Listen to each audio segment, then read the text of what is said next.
This video is brought to you by the #1 legit RC brand auto supply. Hey yo boy, what is up mga kadali? So ayan mga kadali, magpapalit tayo ng front shock ng Toyota Hiace. Para-pareho lang yan, GL or commuter, ayan.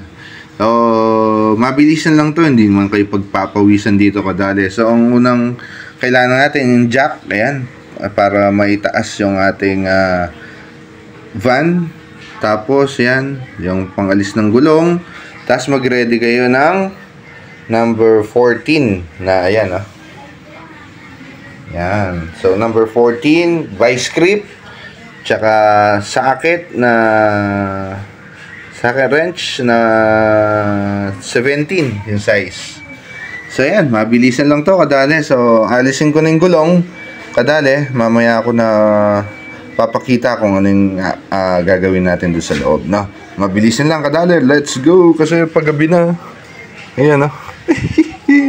So wala tayong magawa. Yan. So umulan. Yan. Let's go.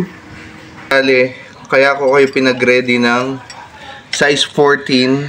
Ayan. Ito yung sa size 14. Ito yung size 17. Ayan. Open wrench. Ayan. So bakit ko kayo pinag-ready ng vice grip? Yan, para makontra nyo dito. Kasi pag linuluwagan nyo yan kadali, yan, pag niluluwagan nyo, umiikot din yan kadali. So para hindi siya umikot ng umikot. Okay? Tapos yung size 17 na socket, dito yan. Yan, dito yan kadali. Okay? Doon sa baba ng inyong shocks. So ayan, shoutout ko lang kay ayan, si RC Brian Auto Supply. Siyempre number 1 trusted yan kadali. Siyang number 1 na ating so ayan, shoutout ko lang RC Brian yan. Siyempre para sa ating shocks. Yan, para sa shock ng ating Toyota Hiace. Yan. So, ito yung pinaka-shock natin kadali. Right. Ayan. So, umaya kadali, shoot natin yan kadali. Alright. So, alisin ko muna. Wala tayong cameraman kadali. Okay. So, dalihin natin kadali. Ayun kadali. So, ito na yung dahilan siguro kaya medyo kumakatog-katog din yung harapan ko dahil ito tignan natin sample yung shock na stock. Ayan, halos ayaw nang bumalik kadali, oh. Ayaw nang bumalik, dahan-dahan. Ayan, oh. Grabe. Ayaw na niyang bumalik, oh.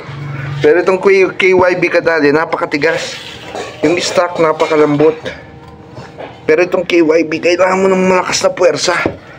Tapos, agad siyang bumabalik kadali. Ayan, oh. Ngayon. So, tignan mo itong stock. Hanggang ngayon, hindi nakakabalik dun sa stock niya na height. Ayan, oh. Ayan, oh. Liit. So, balik natin sa stock na height kadali. Ayan. So, ayan yung stock na height niya. Kung di ko lang hinila kadali, hindi siya babalik. Ayan, oh. Kung di ko hinila yung stock, hindi siya babalik. So, ayun. So, medyo mababang konti. Konti lang naman yung KYB kesa dun sa stock. So, sana ito na yung kasagutan. Ayan, oh. Ayun nung bumalik kadali. Ayan, oh. Ayan. So, i-check nyo rin yung mga shocks nyo. Front shocks. So, kaya ako nagpalit na ako ng front tsaka rear na shocks. Ayan. Para for comfort kadali. So, ayan. Balik na natin ulit. At kung paano lang natin inalis kadali, ganun din natin babalik. Ayan. For comfort yan kadali. Tsaka safety. Ayan. So, let's go! Balik na natin kadali. Presensya na walang cameraman. So, paano lang inalis? Yung 17 doon. Tapos yung 14-17 doon. Ganun lang ka-basic kadali. Tapos yung mga bushing, ayan, bushing, lalagay mo lang ulit kadali. Lalagay mo lang ulit yung mga busing. Yan. So, una yung bakal sa baba. Yan. Yan. Tapos, ilalagay mo rin yung sa taas. Pag nalagay mo na yung mga busing. Ayan. So, ayan, pasensya na. Medyo marumi kadali. Ayan, make sure lang na ayan, kadali. Ayan, oh.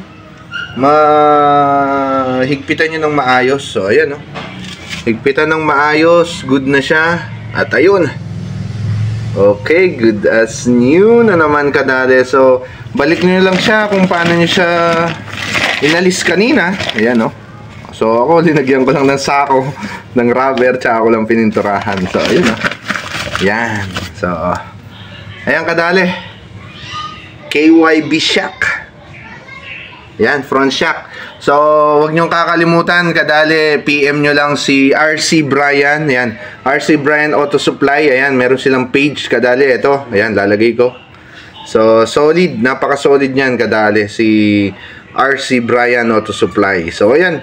Ganyan lang gawin yan. At napaka-basic lang, kadali. So, ganyan lang magpalit ng front shock. Yan, pag nag-order kayo kay RC Brian, 100%, 1000% sure, legit na mga original ang mga ibibigay sa inyong mga items. Ayan, hindi po yan nagbebenta ng local, kadali, siyempre yung mga fake. Ayan, so thank you very much for watching this video. Sana kadali ay meron kayo natutunan sa araw na ito o sa video na ito, kadali. At make sure mahigpit yung mga tornilyo nyo, kadali. So ayun, KYB number 1 from RC Brian Auto Supply, siyempre. Ayan, thank you very much for watching this video. Kung meron kayong comment, meron kayong questions, just comment down below, kadali. At kung taga Pampanga naman kayo, malapit lang kayo. Nandyan sila Philip Lester Manalo, nandyan si Mandy Balagtas. Ayan, kung taga Mawake kayo, yan, si Papa Mandy, si Master yan. Tapos ako, Kimpoy Dale, PM lang, kadali.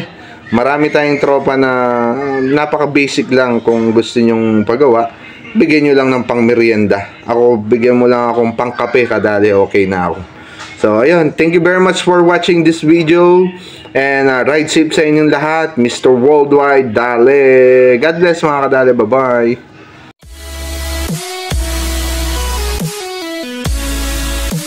Hey, yo boy, what's up mga kadali?